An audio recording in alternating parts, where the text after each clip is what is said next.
Hey, you guys. Welcome back to my channel. It is Ali, your favorite eccentric, SLO-mad. What is up, everybody? Okay, today, hopefully it's going to be a quick video. I wanted to just do a short, but I want to share with you guys who can get a job in Thailand and who can't. That's the question. Everybody wants to know, all right, I'm ready to go, Ali. I'm ready to move, start my new life somewhere else. How do I get a job? How do I get a job in Thailand? What kind of work can I do in Thailand? Well, let's talk about it. All right. But if you're here for the first time, you're new to my channel, thank you for patronizing my page, first of all. If you are interested in travel information, I call myself my newest name is your global experience curator. So if you are interested in travel, you're interested in moving abroad, you're interested in exploring new places, maybe even places that a lot of people that you know don't necessarily go to or want to go to, but you're willing or wanting to explore some of those places, this is the page for you. I'm sharing information on how to do it, how to live this life, how to continue being successful in multiple ways of life, not just making money, but how to have success and enrichment in your life while living abroad. If you're interested in that, please click the subscribe button, like button, leave a comment, tell a friend, share the page with someone else, the channel with someone else, and make sure you click the notification bell so you know when I go live or post another video. You can join me. All right, y'all. So today, this is turned into a live. I literally have 4 jobs that you can do and a myriad of other jobs that you cannot do, and that is going to dictate who can work in Thailand or who cannot, you guys. So yes, the even though Thailand is showing that their tourist numbers are down, Thailand is still the place to be, you guys. Thailand is still the place that everybody still wants to go to. And I'm going to tell you why a little bit. So competition is Vietnam, Thailand, you get Malaysia mixed in there a little bit. And those are like the main Southeast Asia countries that people are really migrating to. People go to Bali as well, but I don't feel like Bali is like high in that where I want to go and relocate kind of number. It's the high on the list of places to go for that Zen type of vacation experience, yoga experience, nature experience, cleanse your mind experience, all of that. But it hasn't hit that number, and I'm sure it can, and it's possible that it will. And I know there are some people are like, shh, don't tell anybody. We don't want anybody to come. I get it. So I'm not. Bali doesn't fit into Indonesia. Does not fit into that realm just yet. I think it's Malaysia, Vietnam, and Thailand. Cambodia is coming up on that, and that's from a pricing standpoint. And then we got some others filtered in there. But I'm gonna talk about Thailand a little bit, and everybody wanting to migrate here, wanting to stay longer than your 2 months that you get as a U.S. passport holder. You get 60 days visa free, and then you get stuck. Then you're just like making those videos where it's like your life, you kicking it, you enjoying the country, and then like it like fades out, and now you're back in your hometown, your city, whatever. And more places than not in the U.S. right now, it's cold, it's snowing, and all of that. And so Thailand, it is not. It's beautiful out here. Look, let me just show you. The sun is shining. It's warm. I don't have an air on today, but it's beautiful.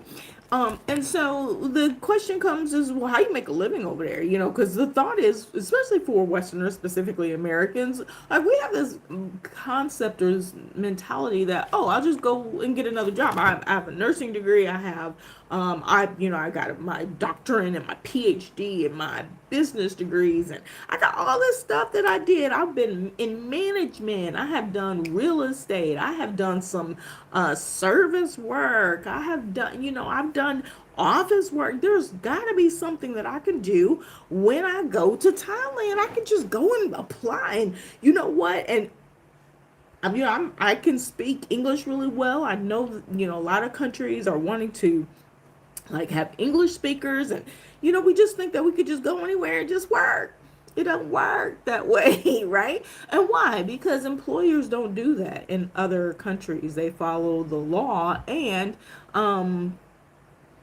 the rule of thumb, and this is something in many countries, is that if a local citizen, a Thai citizen, can do the work, can do the job, then that's going to be who they hire first. Okay, so you got to think right out of the gate. You got to start doing some research and looking at the immigration pages, the U.S. immigration page and the Thai immigration page, and have an understanding. It's your responsibility to understand what you can and cannot do when you go and travel to other places, especially if you're talking about staying long term or you want to stay longer, or you're just like, okay, let's say you have a job and you are trying to work that job in other places. We won't talk about the legality of those kinds of things. I talk about it in other videos. And maybe you lose your job, or maybe it was a temporary job and you don't have it very long, and you fall in love with the country and you're like, all right, I want to stay here. Let me go and apply for a job at, I know how to do print work. I know how to, don't work that way. So let me just tell you, you're not going to be able to go in a grocery store and apply for a stocking job, or, I don't know, stocking, the cashier job. And in their grocery stores, like, they have full meal courts in their grocery stores. You ain't going to be able to go to one of those and be like, oh, I know how to cook. I have a chef certificate. I don't know what you get as a chef, but culinary arts certification, or whatever the case. I can go. No, you can't. But you can come to Thailand and go to culinary school. What that will get you, I'm not sure, but you can learn how to make some Thai dishes. But you're not gonna be able to just walk in a place and especially as a tourist, and say, hey, I want to work short term. What can I do? Doesn't really work that way. Entry level jobs, basic jobs that a Thai person can do. People say I'm in house, housing services and hospitality, and I could just apply for a hotel job. And no, you can't. I mean, you can. You could try, but the probability is going to be very slim. And you're probably like, well, what if I go to a Western hotel? What if I go to an Intercontinental? I don't know if it's, it's Western. It may not be American, it might be EU, or a Best Western, or a Marriott, because they're all over the place. Hotel chains that we see in the States, you're going to see all over Thailand. All right. No, you're not going to get that job. I know I'm not making this sound really great, but it's better to be informed and to understand who can work and who can't work. Data entry jobs, like, man, I'll just go into the office. I know they need somebody who can type, or, the times are changing and you need people who understand English, but you don't understand any Thai. So, like, you got to work on being bilingual too, okay? Volunteer work is another one that I think a lot of times we forget, that fall in a different bucket from tourism and work visas, because we think we're just volunteering our time. And there are places that require you to have special entry in order to do volunteer work, depending on how that organization is set up. So be aware of those types of things, right? People with certain skills, like, you're like, I can do carpentry, and I'm a hairdresser, or I'm a mixologist. I'm an overall good person. I'm great with communication, and, all these things. And that is great. That is fantastic. But it ain't going to get you no job. It's not going to get you a job in Thailand. All right. So let me tell you the 4 areas that you can get work, so that you know whether or not you are a kind of person who can get a job, you can get work in Thailand, or you a person that can't get work in Thailand. Okay, so if you one of the people that needs a physical hands-on, I go in, I want to do stocking. They got Home Depot, well, not Home Depots, but Home Pros, and I want to do gardening. Can I work in a gardening center and all? That's what I do. Can I just show them I've been doing this for 15 years? I'm well versed on the hibiscus versus the, chrysalis, whatever. No. No, it doesn't work that way, y'all. But here's 4 areas that you can work. Ways that you can work in Thailand. 1, online. You already have an online presence. You make an online money. You are a trader. You are a trader, not a traitor, but a trader or day trader. Or you are, You have some sort of online work that you do that already generates income, and it's a foreign based company, and you have, excuse me, appropriate you have the appropriate permission to work abroad, already, so you can just get up and do that anywhere. So that's one. You already got some type of online work lined up or set up. And I'm gonna tell y'all, if you have something that you can make money, start doing it now. If you want to go somewhere, even if you're not trying to leave, you like, I ain't leaving, moving out the country, but I want to take a sabbatical, or I want to take a couple months. I want to experience traveling a little bit different. I want to do it like Ali is doing it. Maybe not exactly like me, but you want to do it like other people. You want to do more than 2 weeks. You want 3 or 4 weeks, maybe 3 months, and be able to move around. You want to do the 3 countries I listed, and you want to spend a month in each one of them. But you're like, my funds may be tight, or you don't know if your funds are going to be tight, because everybody talks about how cheap it is everywhere, and that is subjective, you guys. It's so subjective. Okay, so but anyway, if you're going to be doing that, or you're thinking you might be doing that, you think you might catch the bug, start exploring and activating those online types of jobs or income generators now. Okay? Do it now. Do it today. It's the one thing I regret not doing. Before I decided to go on this journey, before I realized that this was going to be my journey, and if you haven't heard my story, you got to go through my videos. I've got some things out there, and things that I wish I would have done different. And every year, I've been out here for over 5 years now.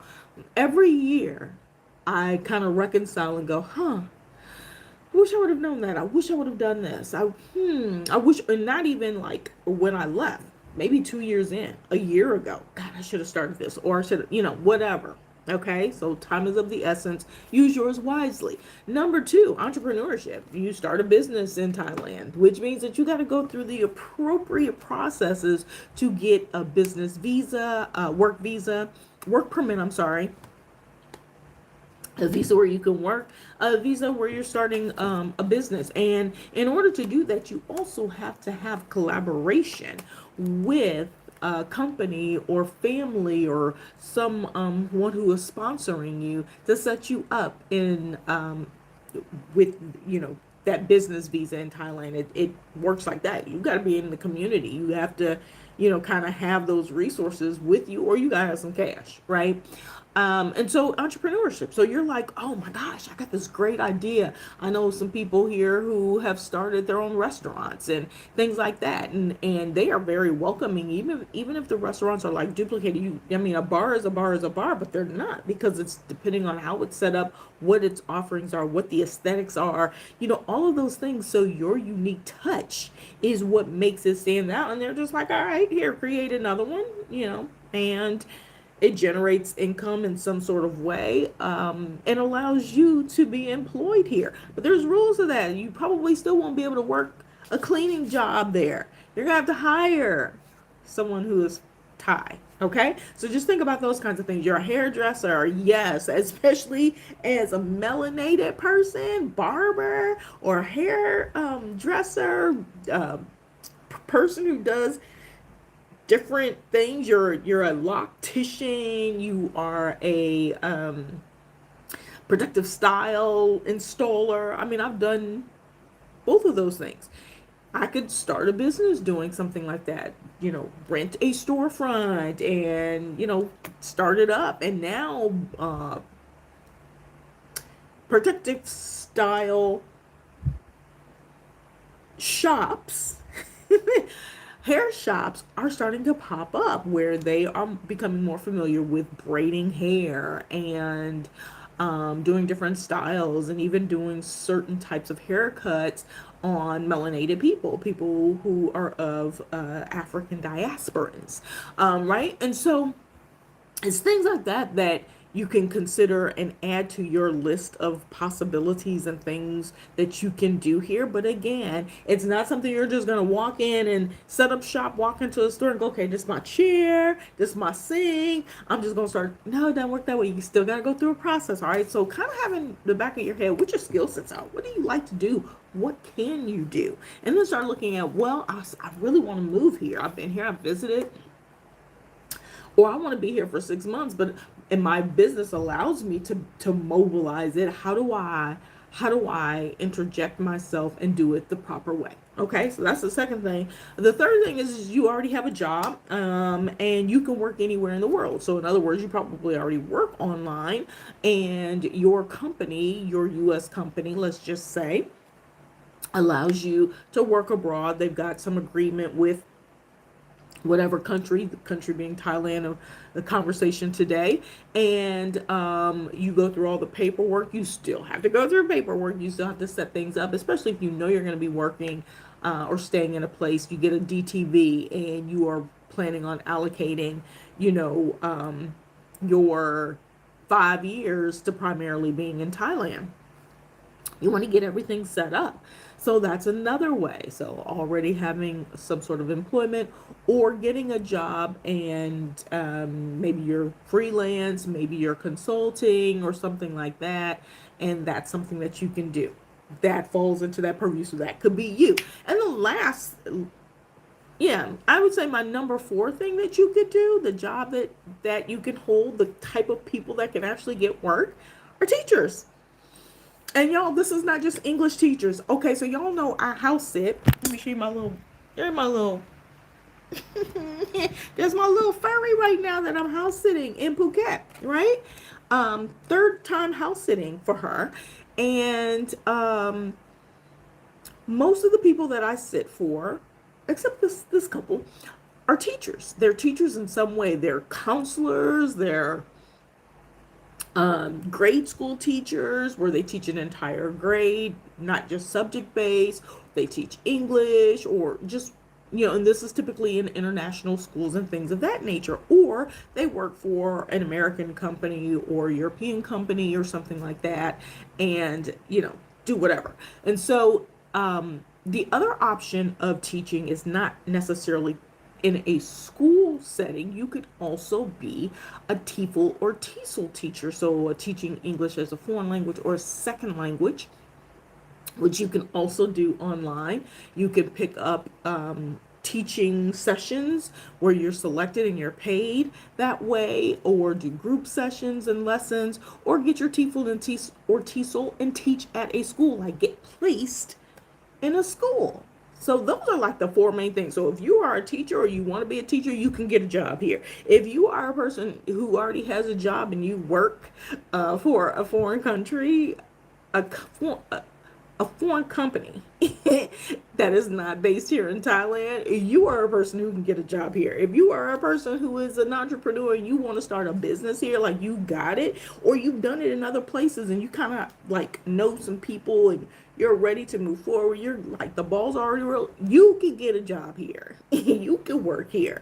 Or if you're a person who's already got your online presence and profiles set up and work that you do, or you're a trader and you can go and live and work anywhere, you are a person who can work here in Thailand. So please understand the differences.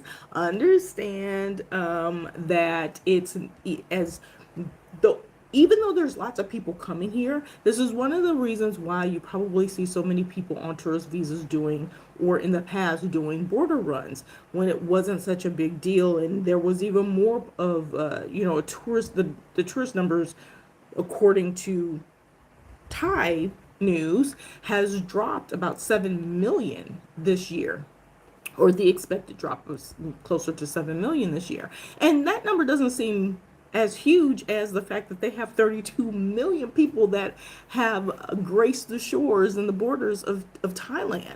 But a 7 million drop is substantial. And so, you have people who are coming and deciding last minute, well, I can move around, I can stay in different places, I'm just going to stay and I'm going to just border hop out, because there weren't necessarily mid-term visas, like that not mid-term, mid-tier visas for people who are nomading or bopping around or deciding to stay longer until now. 2024, they rolled out the DTV. I have quite a few videos about the DTV, my application process, my success in getting my DTV, so I can legally work here. I can stay here for 180 days, which is equivalent to about 6 months. I can renew. I can bop out of the country and bop back in with my DTV, you guys. If you want more on that process and you don't want to be hassled with this border run and limit to 2 border runs per year, and you have work that you do, but you don't want to, set up a business here. You want to carry on what you're doing, and then you want to be able to stay, and you want to sign a longer lease and not feel like you're like terrified to leave the country because are they going to let you back in? Listen, get your DTV and continue doing the work or business that you were doing before, as long as, you've got everything set up to do that, right? So yes, there are jobs that you could do here in Thailand. But if it's basic work, going down to the corner store and working for, you know, your auntie, because all the Asian ladies are aunties here. If it's working for her, I mean, she might be kind to you, but in all fairness, you're taking a job from a local person. Okay. And that is something that they frown upon and want foreigners who come in to go through the proper channels to be classified properly. All those little things that are like headaches and things like that. There are very few places that you can go and stay and never show or prove anything. I'm gonna give you one country where you can do this in, and it's only because I'm not there right now, and it's one of my favorite countries. I was going every year. I have not been there this. Oh yeah, I was there at the beginning of this year. Go figure. I've been there like every year for the last two.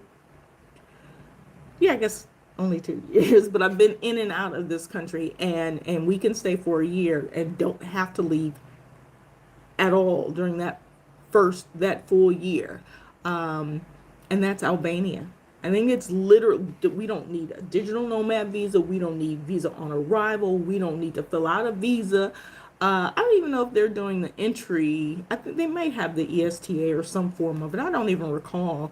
But they're a normal scan thing, but I'm just throwing that out there because they're out of 193, 195 countries. Like, that's just not a thing. It's not a normal thing to be able to go somewhere and not apply for something and be able to stay for that long of a duration. Mexico would be next. We get 180 days we get to stay, and we could bounce back to the U.S. and then bounce back to Mexico, right? So that would be the next closest thing where you don't have to prove anything. But you want to kind of go through the proper process. And if you want to go somewhere outside of those two places, you need to know what the process is. You need to understand what you can and cannot legally do, because the last thing you want to do in a place that you love and you want to be in is to ruin it and you got to leave. You're getting kicked out, or, you're banned for 6 months to a year, and this is a place that you actually love. So, consider those things. Know that yes, you can do some work here, but make sure you limit it to those 4 options.